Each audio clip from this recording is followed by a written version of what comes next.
box itself, and it opens up much like a box. So obviously this is the Chinese version of the phone.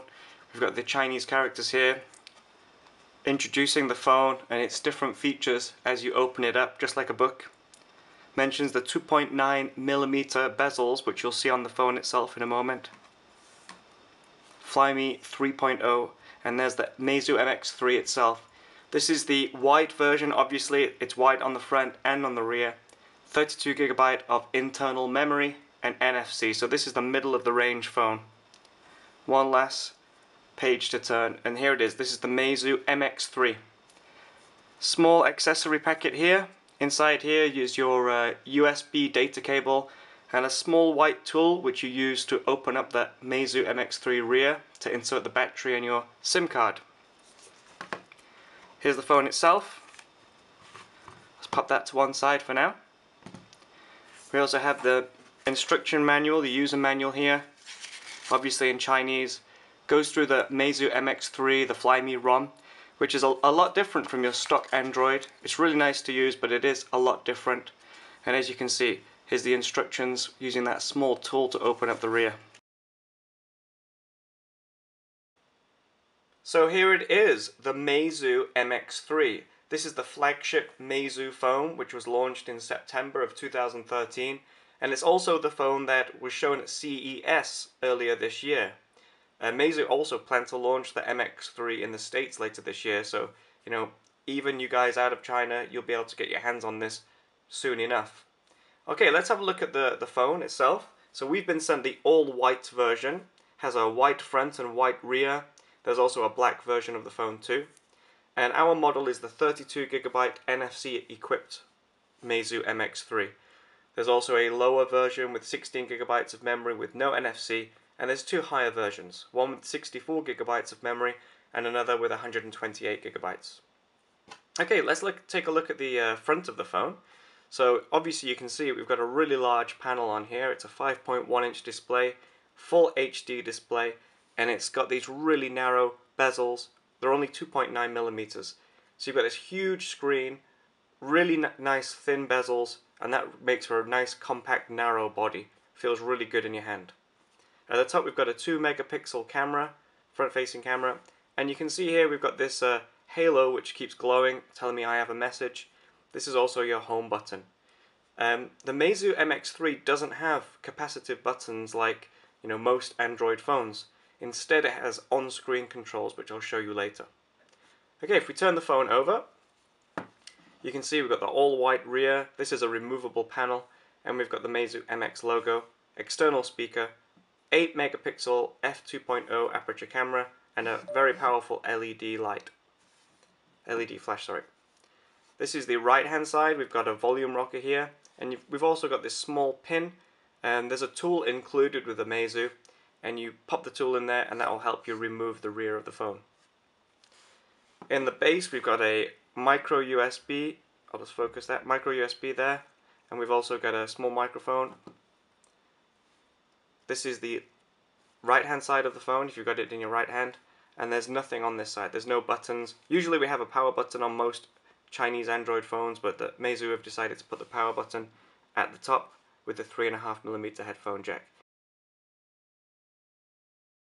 Now we want to take a look at FLYME OS on the Meizu MX3.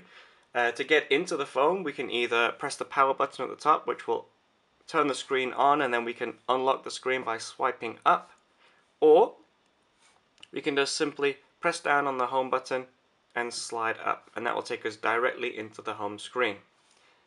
Swiping left to right, that will take us through our different home screens, and we've even got these little shortcut buttons here that we can press to go from one screen to the next. Now you'll notice, just like MIUI on a Xiaomi phone, there is no app drawer in FLYME. All your apps are here on the home screens. So it's a little bit different to a stock Android install, and it's different from CyanogenMod. So all your apps are here. There's no drawer to go into to get at them. If you swipe down from the top, we've got a notification bar. It tells us our different messages, and we've also got the quick settings here for our Wi-Fi, data connection, Bluetooth, GPS, and screen rotation.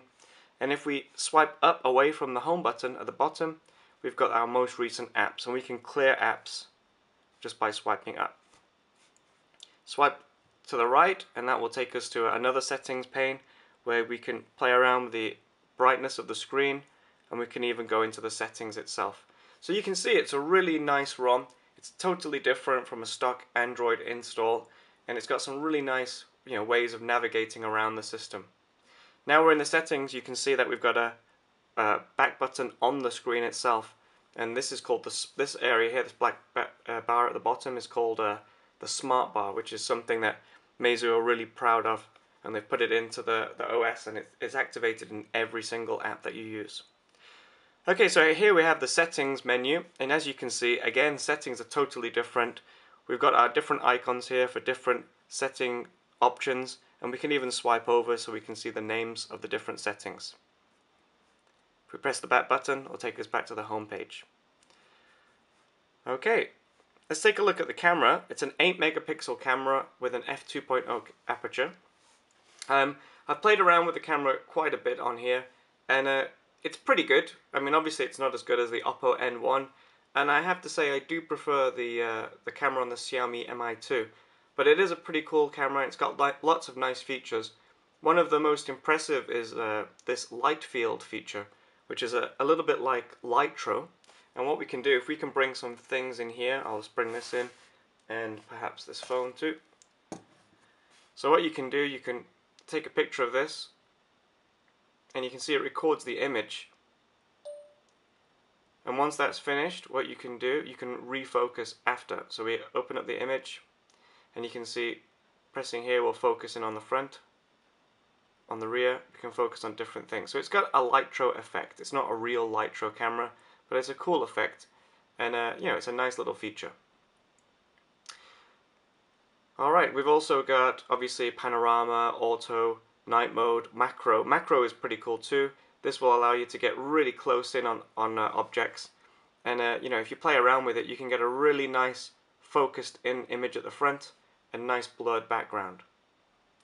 Yeah, like I say, it's a pretty good camera. I do prefer the cameras on the Oppo N1 and the Xiaomi Mi2s and Mi3, but it's pretty good. Alright, up to now I've been using this MX3 for just a day, and I've used it for different things. I've got my 3G on all the time. I took it out riding yesterday and I had music streaming over 3G. Battery life is pretty good. Considering it's only a 2000 mAh battery, you can last a day easily, a little bit more depending on what you do. But obviously I'll go over this in the full review, which is coming up. Any issues? Yes, I have to say that FLYME is not as stable as some other ROMs out there. I've had a few issues with apps force closing and some really weird behavior. For example, using a VPN, you get a VPN notification at the top, and even when you turn the VPN off, it's still stuck in that notification. You can't remove the VPN notification up there. So that's a little bit annoying. I've also had issues where, for example, if I'm using Hangouts and you want to type a message, and if you want to, so for example I open this up and I want to use a smiley, there's no smileys here, you can't see them. You've got to put it into landscape mode to see the smileys. Just things like this. It's a little bit weird, a little bit frustrating now and again. There's some odd things, but Meizu seem to be updating the phone quite often now, so hopefully we'll see these issues ironed out over time. Okay, anyway, so this is it. This is my Meizu MX3 unboxing and first impressions. It's a pretty smart phone. I'm really happy to have it. I'm going to continue to use it and write up a full review coming soon. So thank you very much. Speak to you all soon. Bye bye.